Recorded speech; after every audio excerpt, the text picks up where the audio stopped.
Hi, this is Sally Vartuli. I'm going to be presenting on some of the basics of WeVideo. So to get started, you're going to want to make sure you go to wevideo.com and you can log in, usually with Google. And this is the interface of WeVideo. So some things across the top you can see, you can create a new video, recording, GIF, podcast. You can see my recent projects that I'm working on right now. And then you've also got some tabs across the very top that say dashboard, projects, media, exports, groups. So the first thing is you're going to want to make sure that you use the upgrade code. Email me or email John Luthringer to get the upgrade code for WeVideo if you're interested in that. And I can send that to you and walk you through how to upgrade your account so that you get some of the free stock footage and images and fancier transitions and music selections. But if we were going to get started, I do want to show you real quick. There's a couple things right here.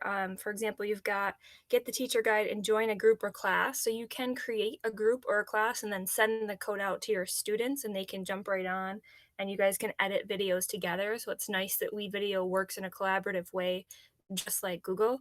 You can also go to groups across the top right here. And if you want to create your own group, so say you have some students working in a group or you want to create a group with your students, you just hit the little plus right here, create the group, and then you can invite your other members. So that's a great collaborative tool of WeVideo.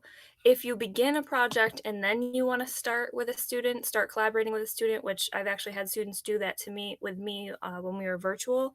They needed some help finishing the video, so they would start the project and then share the rights with me in order to get into WeVideo and edit their video. It's not on the dashboard. So say you started a project, you go to projects, you find whatever the project is called, select it, and then up here on the right hand side you will see invite to project. So that's where you want to select invite to project and put that person's email in, and you can see over here on the right hand side which ones are my personal and which ones are collaborative. So lots of really good tools for working with other people and students on this. Okay, so if I was going to start, say for example, a template, that's kind of nice. I go to award ceremony and they have lots of other templates, but I just want to show you this briefly. I'm going to hit start editing. And it appears what happened with this is I think a teacher who recorded herself and she's presenting an award ceremony virtually. So you could essentially put your video right here over hers and then add pictures over the top of this. And how would that look if I were to go to some random folder I have and choose a picture? Say this was my student's picture that I wanted to add in, or this one, I can drag and drop right over top on the timeline of that picture, and you can see that it's updated it, and then I can just go here and hit the little pencil icon, and I can change whatever the caption says. So I would click right here and change it to whatever I want it to read, and then hit save changes. Okay, so those templates are great. I'm gonna go back for a minute though and show you how a new video works.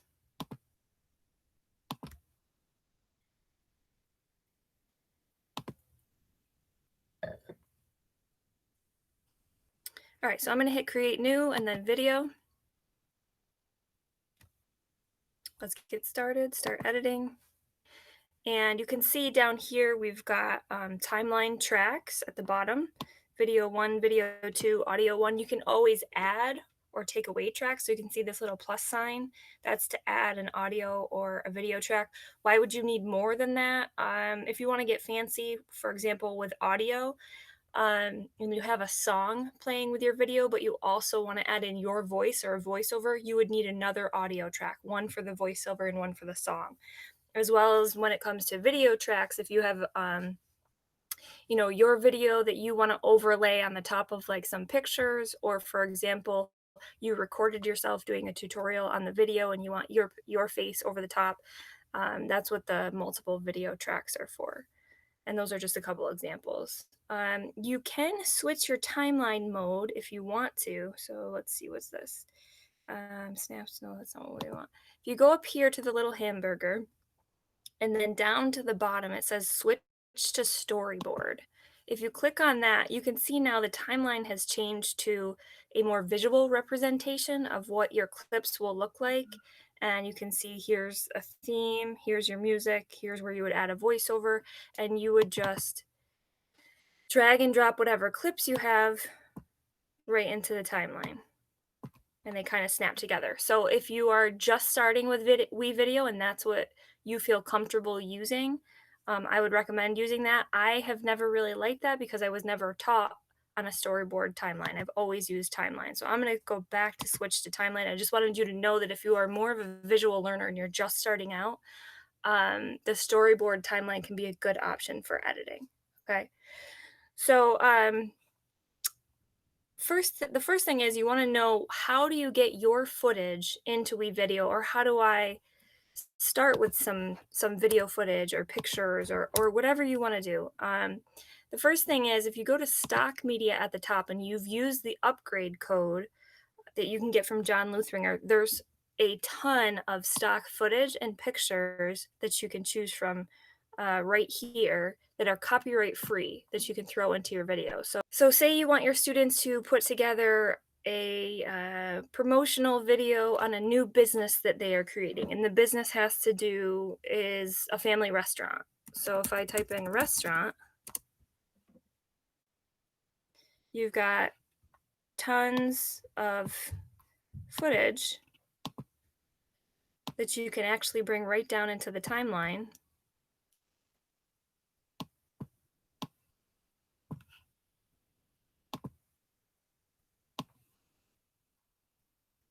and edit together. Okay. So I'm going to hit play. Space on the keyboard, by the way, is play. Okay. And that goes for videos and pictures. So if I wanted to use this little filter icon right next to the search bar, refine search, I can select whether I want videos, photos, graphics, motion graphics, music, audio loops, or sound effects. So all that stuff you can search for. So that's really nice. I think that this title may have already been in here because I started using a theme, but just so you know, the title's right here. And when you want to edit something in the timeline to say something other than sample title, by the way, you would hover over the little hamburger, go to the pencil icon, and your editing window appears. So that's where I would go up here to where it says sample title, select it and delete, and then change the title to whatever I want it to say. Now you can also change your font style right here, bold, italics, underline, change the color, the alignment, and the size. And then when you're happy with it, just hit save changes at the bottom, and you can see it has updated in my preview window. So if I wanted to add maybe some transitions in between my videos and pictures, let me just throw a few more down here. I would go to the transitions tab up the top, and you've got over here 2 different categories, standard and additional. So say I wanted a crossfade, and it gives you a preview of what it looks like. If I like that, I'm just going to click hold drag. And then once I see that it's green, notice up here it's red because there's nothing to place that transition on. So once you're hovering right over the clips, it turns green. And then you can drop it, and you can see that it's right in between those 2 clips, and I can hit play and kind of watch the transition. Okay, so there's lots of different transitions that you can choose from. Also, when you're editing in WeVideo, if you are zoomed way in or way out on the timeline, so bottom right here, this is your zoom option. So I just zoomed way in, and now I'm going to zoom way out. If you have tiny little pictures, like if you have pictures that only show for half a second, and then you click on it, you may not always see the little hamburger that appears in the top left corner of the clip on the timeline, the one that you see right now with the pencil and transition effects and the garbage can. So sometimes you need to actually zoom in. Use this over here to zoom in. And then once this finally appears, you can hit the little pencil and you can edit your timeline. Okay. How would I cut a clip? If I wanted to add in a clip and there were some footage at the beginning and the end that I don't want to keep, what you can do for that is you can just kind of move your position indicator where you want to cut the clip, and you can either hit S on the keyboard or you can hit the little scissors. Okay, so that clip wasn't selected at the time that I moved it there, which means I don't have the option to hit the scissors. So sometimes you also have to make sure you select the clip on the timeline. Now you can see the option is available and I can hit split.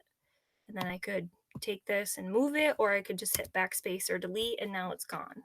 So that is going to be cutting your clips. If you want to add some text, there's lots of really good templates for text in WeVideo. You've got motion, so these are going to be ones that have a sort of animation.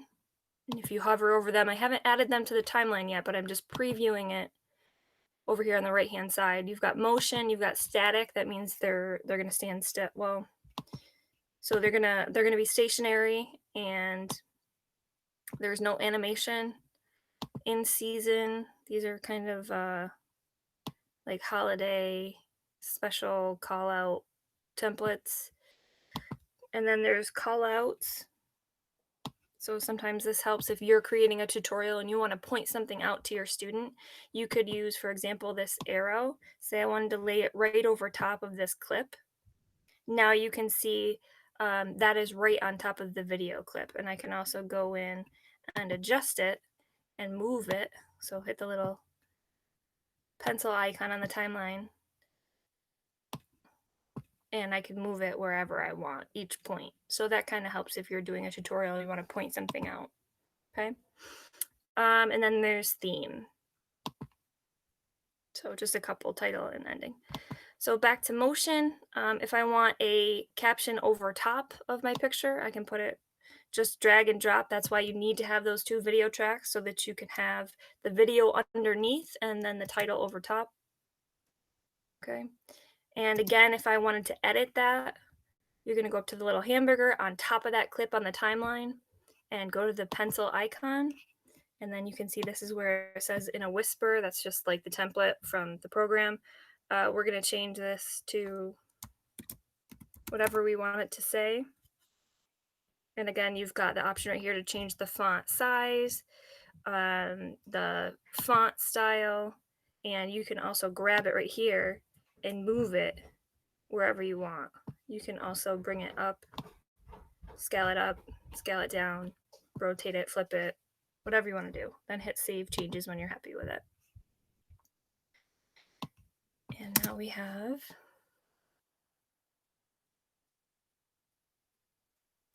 a caption. Other things you can do is you can add simple transitions into your captions, your video clips.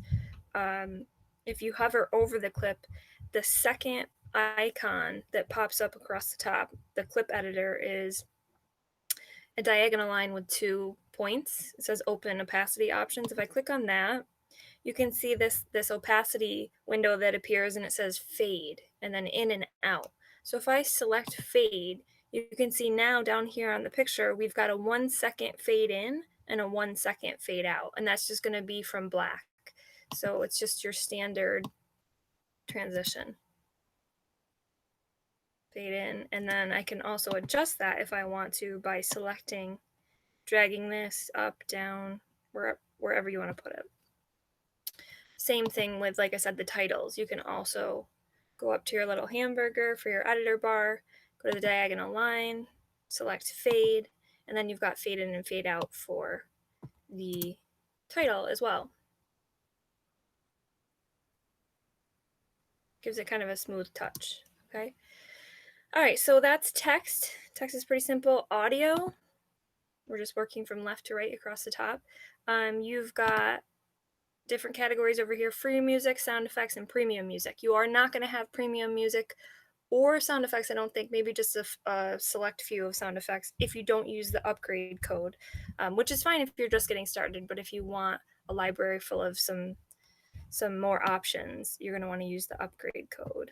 Okay, so if you click on a song or a sound effect, it'll preview it for you, and you've got lots of different categories for sound effects as well.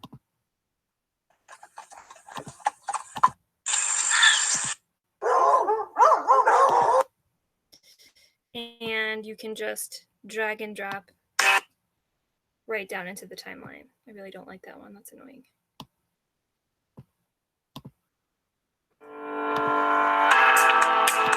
All right, so I'm going to drag that right down, drag and drop. You can only drop it when it's green. And then I could also hit the plus right here in the top left and add another video track.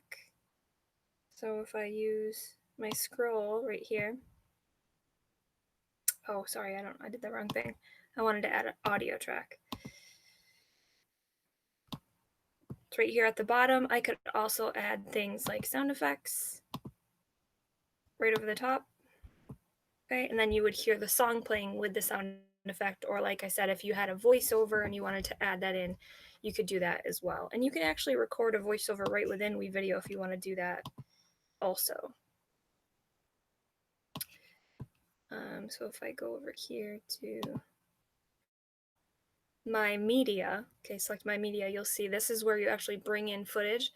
Record is where, record or narrate is where you can actually do a recording, or you can add a voiceover and narrate, but you're going to need a recording headset to do that as well. Using your own footage. So say you did a tutorial on your computer and you did a screencast and you want to bring that into WeVideo. You're going to go over here to import. Same thing with footage you may have captured on your cell phone. So for example, when we were virtual in the spring, I had a lot of my students record things with their cell phones, and then they would import it into WeVideo and edit that way. Now, WeVideo is also an app you can get on your phone. So if you want to edit on your phone, you can certainly do that with WeVideo as well. I'm not crazy about the app on the phone. I just like having my timeline laid out, and obviously it's limited with the view that you're looking at on your phone, but that definitely works just fine. So you have that as an option as well. So I would hit browse to select once I go to import, and then you need to find whatever footage you're looking for. So you can see you've got videos, my files, downloads, Google Drive. You can even import right from Google Drive. So if I went to Google Drive and then, let's see, got some pictures here, some videos. I can even search, I believe. So here's some clips. I'm just going to double click. Oh, it was selecting the whole thing. So if I go to video, I can just, select whatever I wanted to add.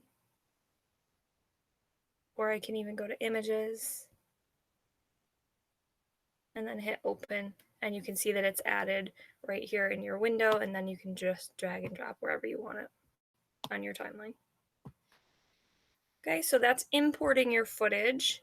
You just need to be really organized about where you keep it when you're ready to import it. I usually like to put it on my desktop if I'm working at school on my desktop. If I'm working on my Chromebook, I like to make sure that it's usually in my download files. That seems to be the easiest way for me to find it. Google Drive can get confusing because I just have so much stuff on my drive. So we've done text, we've done audio, transitions we've gone over. Like I said, you can add a bunch of these. You have to make sure that when you add transitions, so if you're adding transitions between pictures or clips, you want to make sure that these clips are obviously touching. If it's like that, the transition is not going to work. Okay, so it's going to be red. So you want to make sure that the clips are touching, and then you can add in whatever transition you want. Backgrounds. So this can be kind of cool for adding titles over the top. And I don't think I've gone over this with you guys yet, but when you're in WeVideo, whatever is on the highest track, that is the order of events that you will see things in. So video track number 3 right now will kind of trump out everything behind it. So, or below it, I should say. So if I put that over top and then hit play, you can see that I cannot see the clip behind it, all right? So color keying is usually a good thing with this, because if I had a student or myself that I filmed in front of the green screen, I could use the color keying option right here to put yourself right in front of that background. Okay, so you can do that, and you can also add a caption right over top of that. So if I go to text, so I put it down here on the video check number 2 because I want the text to see over top of the background to be seen. And then I can drag this right over the top, and now you can see that that will appear just like that with the text over the top of that. So backgrounds can be good for things like that. You just have to make sure you layer them in the right order. So some cool backgrounds, solids, solid background colors, overlays, frames. Yeah, so some decent things that you can do. I believe we went over themes. If you wanted to do a theme, sometimes that helps with picture slideshows. If I wanted to hit use this theme if I like it, and then what it does is it kind of applies those filters that you saw on top of all of the pictures and video that are already in the track, and then the theme music down at the bottom. So I would actually recommend, if you're going to go with a theme, I would get all your clips and your pictures in the timeline first and then add the theme, because it doesn't always apply to all of them. If I've found in the past, if you're adding them in after you choose the theme, so just keep that in mind. Hopefully I answered most of your questions. WeVideo can be a really powerful tool for video editing, especially when you're trying to edit on a Chromebook or your phone and we're virtual or at home. It is a good option. So again, if you have any questions, please reach out to me. My email is sfartuli@queensburyschool.org. I can give you the upgrade code if that's what you're looking for. I can also help you set up groups that you may want to do with your students as like a project for them to work on videos, or just your own video that you're working on. But I hope you guys enjoyed. Let me know if you have any questions. Thanks.